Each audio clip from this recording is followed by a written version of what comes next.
So our next speaker is the founder and CEO of Brooks Bell, who will be delivering our opening keynote this morning.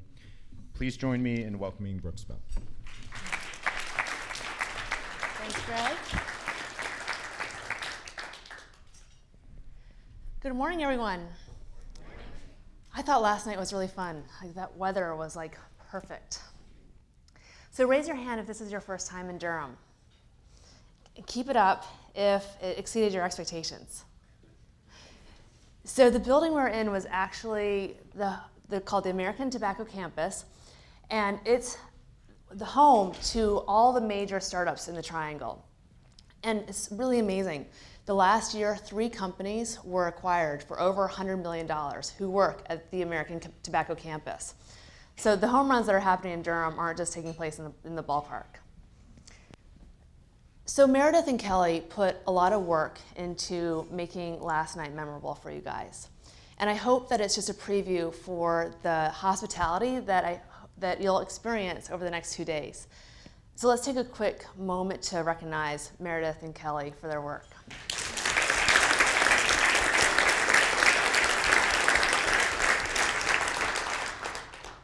So for our time together this morning, I'm going to talk about a new way to think about what's important in building your experimentation culture in your organization.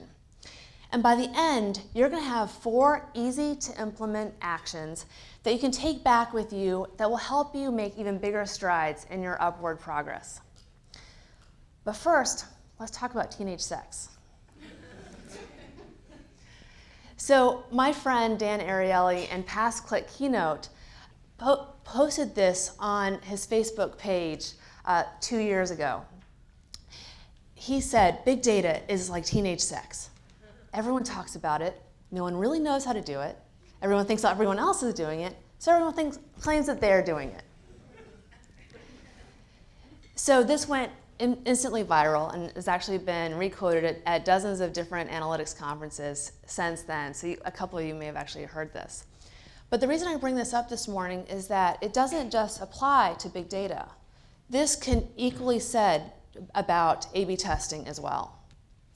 Everyone's talking about A/B testing today, but there are very few companies who are doing it really well. And one thing that explains that is very simple.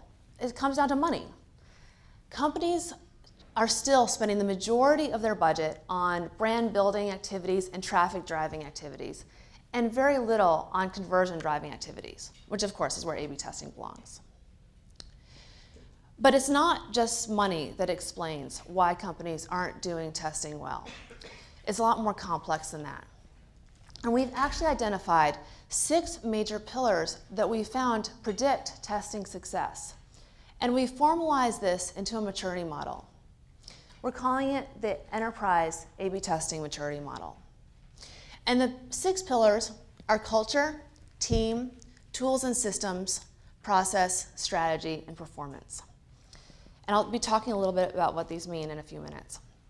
But these are in a honeycomb shape because they're interdependent and they're equally important. So the way we're using these pillars is that we have developed a scoring system with 5 levels of maturity. And I hope that you can take this and use it as a framework when you get home to think about improving your own experimentation program. So 5 is the most mature, and 1 is where things start. And we have companies from all 5 levels here today.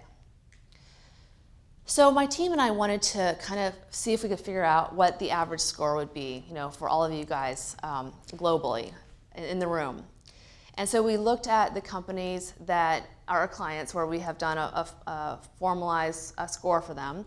And then we also looked at sort of some informal scores that we've assigned people based on some anecdotal conversations that we've had over time. And the score that we found as an average for everyone is 2.3.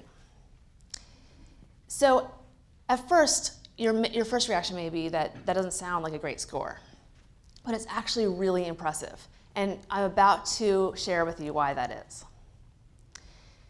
But first, let me show you kind of the landscape that we've built of a lot of the different companies that we've talked to. And you may see your logo up here, and you may not. So it's basically all the companies we've benchmarked over time. And this is becoming the standard framework for how companies are now evaluating themselves. In fact, I love this. A month ago, the CEO of LinkedIn presented this exact slide at their company all-hands meeting, all like 3,000 employees. And then it was presented again 2 weeks ago at eBay's Experimentation Expo. So that's pretty cool. So let's start to walk through what it means to be at each one of these levels. So starting with level 1. These are companies who have just kind of started testing in the last year or so. So they have a testing tool, and usually they're running maybe up to about 10 tests a year. The types of tests that they're doing are pretty simple. Maybe they're promotions, maybe they're button tests, but pretty straightforward testing. And they don't have a dedicated team yet. The person who's running the testing program at a level 1 usually has a lot of other things to do on their plate. They're not dedicated completely to testing. And so it's easy for them to get distracted. Also, she has to wait in line to get the help from the dev team and the analytics team and the creative team in order to get her test out the door. So it holds things back and keeps them from really get a lot more than 10 tests done a year. So that brings us to level 2. And these guys are doing up to 50 tests a year. And another defining feature is that they've invested in a dedicated lead for testing, sometimes with a manager title or a director title. And the role of this person is usually fairly tactical. And they spend their time coordinating resources, helping come up with test ideas and sharing results. Usually level 2 companies are still figuring out the process and the strategy, because the scale is just getting to that point where you really have to start making it consistent. Some great news is that level 2 companies are just now getting some traction within the company and generating some real interest from the other stakeholders to start using experiments to drive some of their decisions. So there's a lot of potential. So that brings us to level 3. Level 3's doing up to maybe 200 tests or so. One thing that's different is that they have really doubled down on their investment in their team. And they've built usually a center of excellence. Center of excellences can range from 3 people to maybe up to 12 people. And they're usually cross-functional, so they have their own dedicated development and definitely their own dedicated analysis. They've standardized the process, they're starting to standardize the strategy, and it's making it a lot easier to get up to a bigger scale. Also, they have no shortage of demand within the organization. They're gaining a lot of cultural traction in using experimentation in how they're thinking about their decision making. So that brings us to level 4.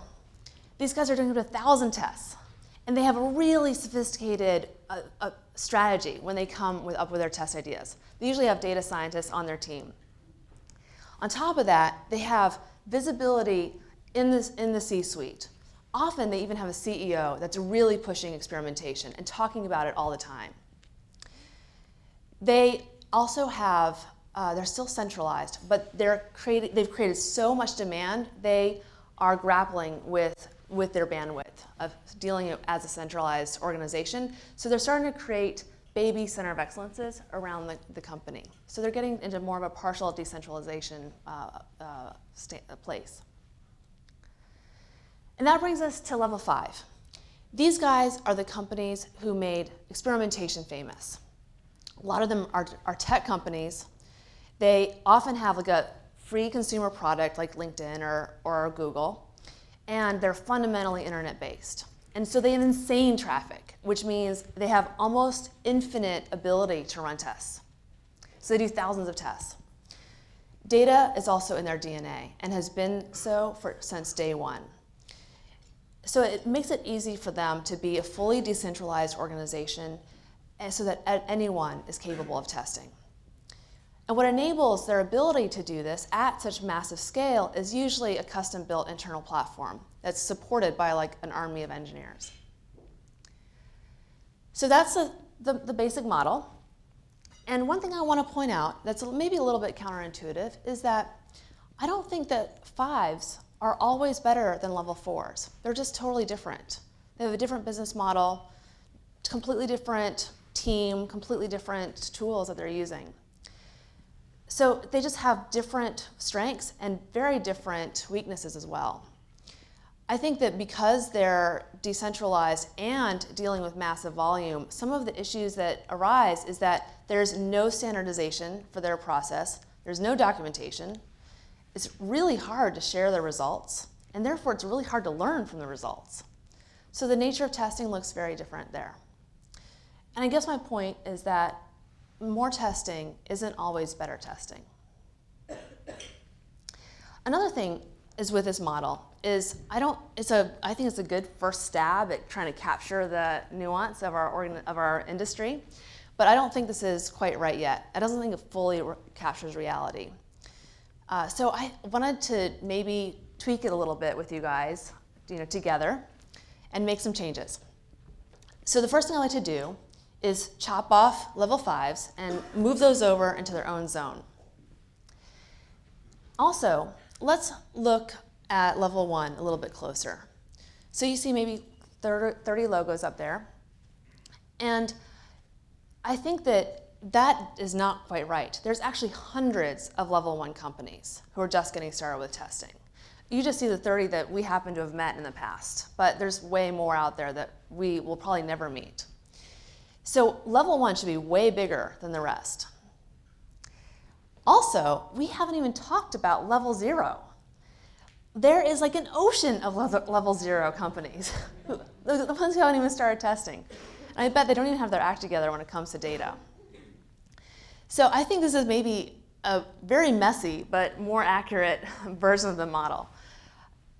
And so it's not to scale. And I think that you guys we have companies from all levels, but you should be proud to be a level 1, 2, or 3, or 4. It's because you're already at the tippy top of the industry. That's why you're one of the 50 elite brands that we have here today at Click. So let's take a quick moment to recognize you for the amazing work that you're doing and the hard work that you're doing. Let's give ourselves a quick round of applause.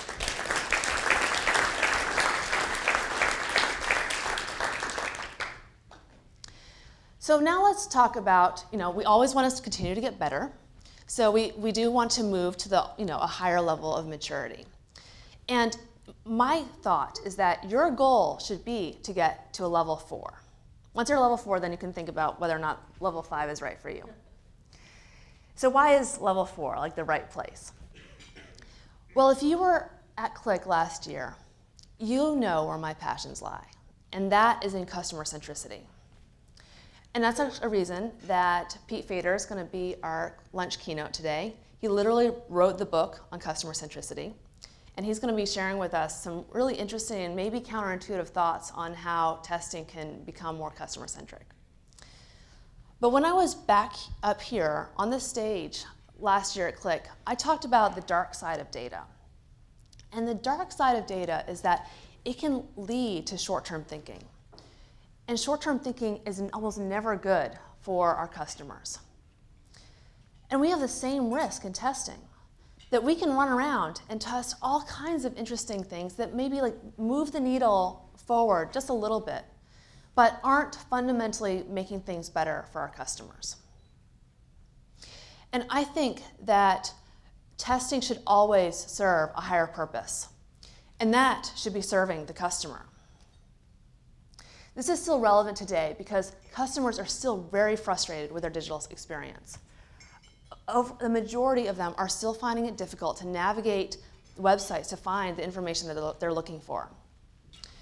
The internet has been around for 15 years, but we've been spending all of our time mucking around just trying to get our business online and get the infrastructure in place so that we can see if the business model works. And only now are we getting around to thinking about how to make things truly easy for our customers to find what they need and shop from us. So back to my earlier point. Level 4 is a great level to strive to be, is because this is when we've seen that companies are really shifting their focus to be more customer-centric. An example of this is Walmart. They're a level 4. They do hundreds of tests a year and have a really great, large center of excellence with access to some amazing data scientists. And Jude Brown should be here. She leads this team, and she's been building the team for over 5 years. Wave your hand, Jude, if you're here. There she is. So Jude and I chatted earlier this year, and she shared with me that their top goal is to reorient their program completely to be about the customer, to fully pivot around it.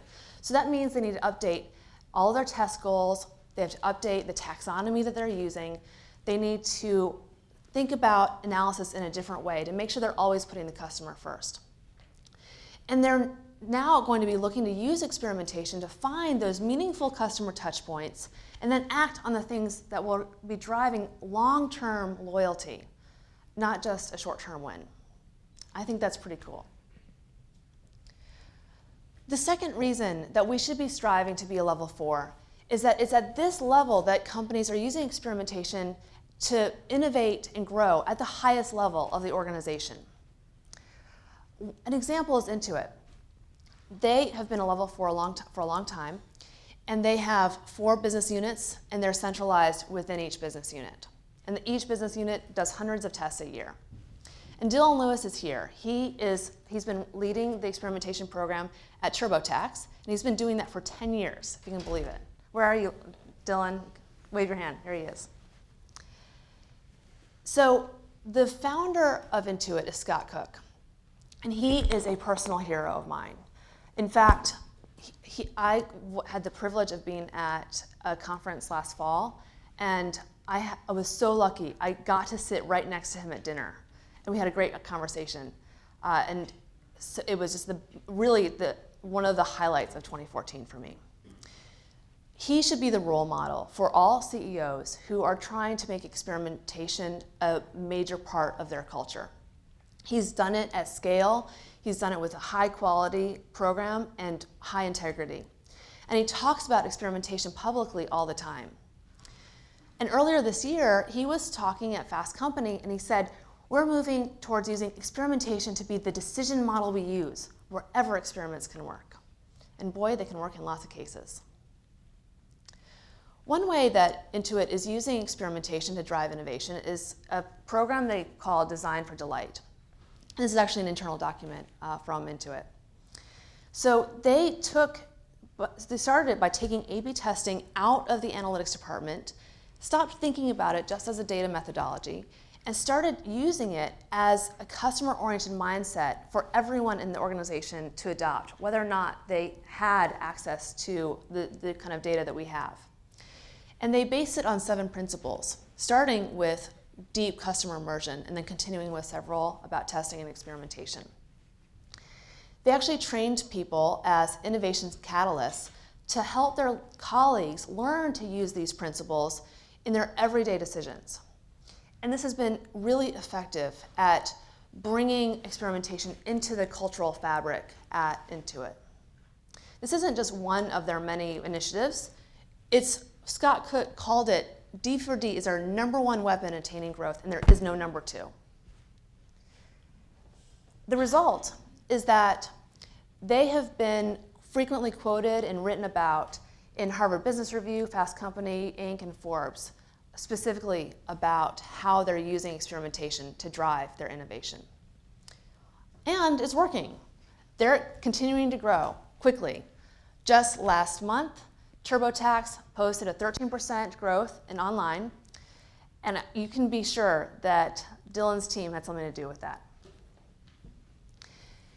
So we've talked about why we should strive to be a level 4, but I bet some of you are thinking, like, okay, this is nice, congratulations to Intuit and Walmart, but my CEO isn't Scott Cook, and I think they're probably giving them way more resources than my boss is giving me.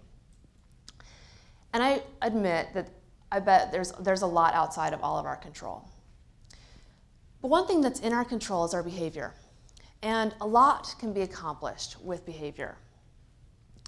Let's take exercise as an example. So I'm far from being an athlete. my exercise routine is pretty basic. I swim on weekends. I do yoga twice a week. I try to get some jogging or walking in where I can, although it's usually walking.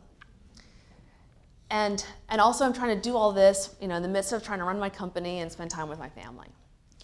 So if I had to evaluate myself on a 5-point maturity scale, I would give myself a solid level 2.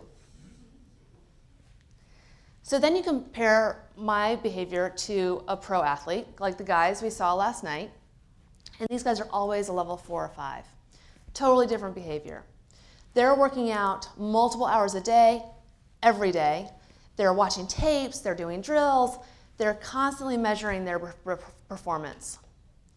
So in a nutshell, daily behavior between a level 2 versus a level 4 looks totally different. So let's think about some behaviors or some habits that would help us move in that direction. And let's look back at the model.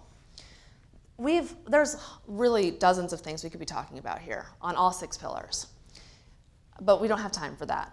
So I picked out 4 things for us to talk about on 4 of the 6 different pillars that should be relatively easy to implement as you leave here tomorrow. So we're going to talk about, in culture, we're going to talk about being more customer-centric. When we talk at team, we're going to talk about building a center of excellence. Then with process, we're going to talk about standards, and we're going to finish by talking about generating company-wide impact when it comes to performance. So with culture, companies who are with a level 4 focus are customer-centric. So for you to stay customer-centric, think about designing your tests using simple customer-oriented language. Ask yourself, what will this test mean to a customer? Which customers would benefit, and why are they going to benefit? A company who does this really well is eBay. They're one of the best testing programs out there. And George Sadler, the Senior Director of Marketing Analytics, is here. Wave for us, George. There he is, over there. So they're very sophisticated, but their experiment design is pretty simple and very customer focused. So they have 3 things that you have to fill out. One is very straightforward, it's a hypothesis. Then the second is what makes it customer oriented and pretty interesting. They ask you to provide prior research to give clear evidence on why this test would solve a customer problem. The third question is also interesting.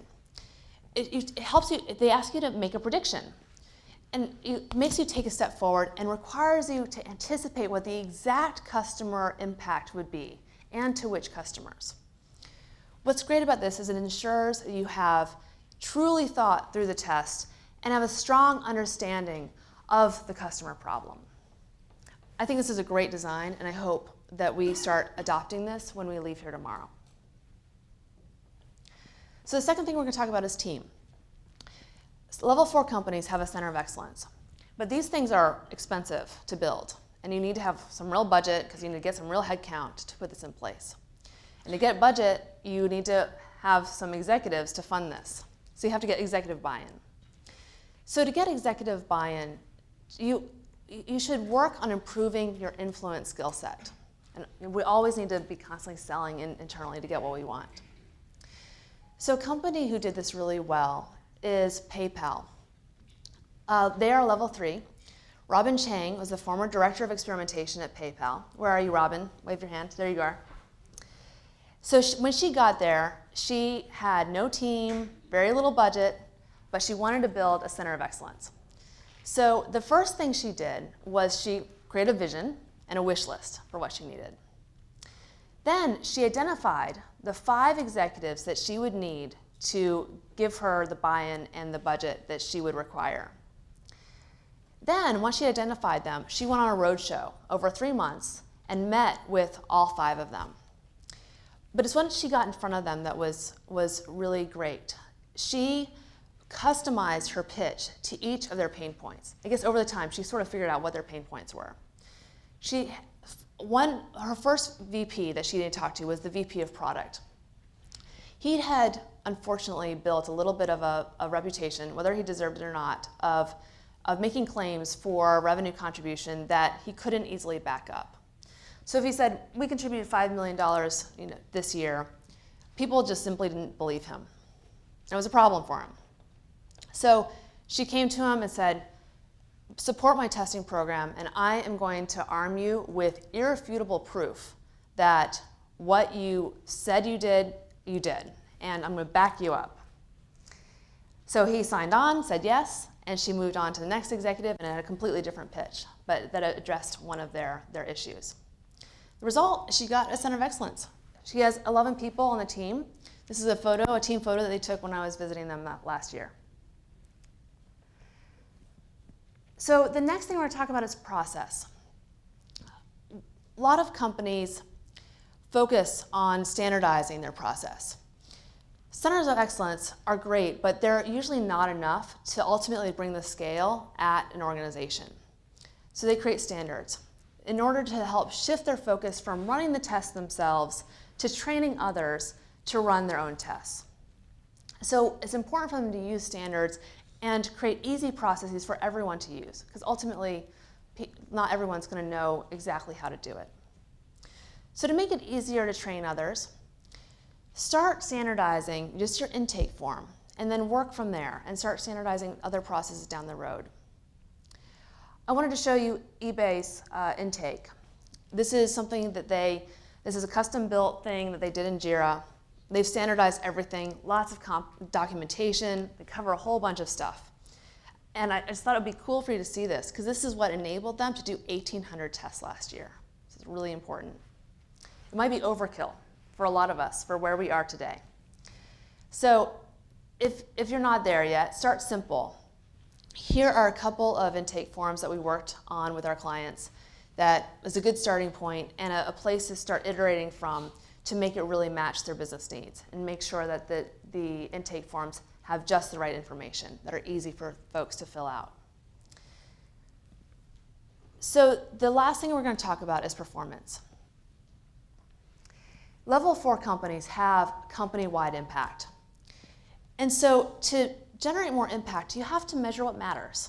And what matters when it comes to having that impact is program health. We're all great at measuring our test results, but very few of us are really great at measuring the program itself. So just to get in the habit of measuring the program, not just the tests, establish your program metrics and your goals. One company who's doing this really well is American Girl, and they just started testing last July, and they're already a level 2. One thing they did, and Mark Jodlowski is here, so he's running the program. Wave for us, Mark. Where are you? He's in the back. So one thing they did right is they established their baselines last year and started measuring 6 metrics out of the gate. And then that set them up for this year to take those and establish new targets for 2015 to work towards. On top of that, they looked closer at the metrics and realized that they needed to iterate on those themselves. And so they swapped in 2 new metrics, incremental revenue and strategic priority, that immediately made the program more strategic.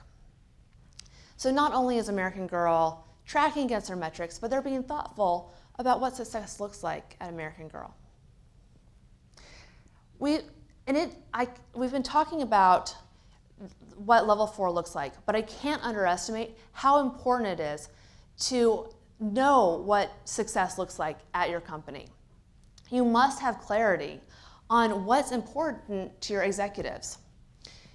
They may care about revenue lift, or they may care about one of the other 4 things up here, or all 4. But you need to know what their number 1 is, and then consistently deliver on it. Because if we don't know what it is and we don't stay focused, we'll get distracted and start testing all kinds of interesting but random things, eventually get big strategic misalignment with our executives, and we know where that goes. You'll lose budget and the program won't continue. And it will be a bummer because we will have missed the opportunity to use experimentation to drive the transformational change in our organization to make us more data-driven and more customer-centric. So we've talked about the model. We've talked about the differences between the levels. We've talked about why customer centricity is so important. And we've talked about a few things that you can do to move the program forward. So I want to finish by talking a little bit about iteration. We all know that iteration is key for our tests, but it's really key for the program as well. The tool set, the process, the strategy that we need today is going to be very different from what we need tomorrow, because we are in the midst of tremendous change. And you guys are the tip of the spear leading this change. It's not just change within the experimentation community, it's within data and within marketing. BCG has actually called this the third wave of digital disruption, in part because of the role of that data and experimentation is playing in defining the future way of doing things. So I feel privileged to be among such an elite group of leaders. We're going to have 2 amazing days to learn from each other. And you'll be able to do some real-time benchmarking using the model that I introduced today. But more importantly, this is going to be an amazing chance for us to create relationships that are going to exist beyond these walls. One thing that's really going to greatly impact your experience, though, is how open you are. The more you share about your strengths and your weaknesses, your fears, your frustrations, and also all of your successes, the more you're going to get in return. So don't be shy. We're all at different levels, but we're all still figuring things out. We're bringing the Brooks Bell core values to the conference today. So pursue knowledge, be real, be courageous, empower each other, and of course, create happiness. Thanks for being part of the community, and thanks for being here at Click today. The next 2 days are going to be a lot of fun, and we're all in this together, so let's make the best of it, and let's get started. Thanks, everyone.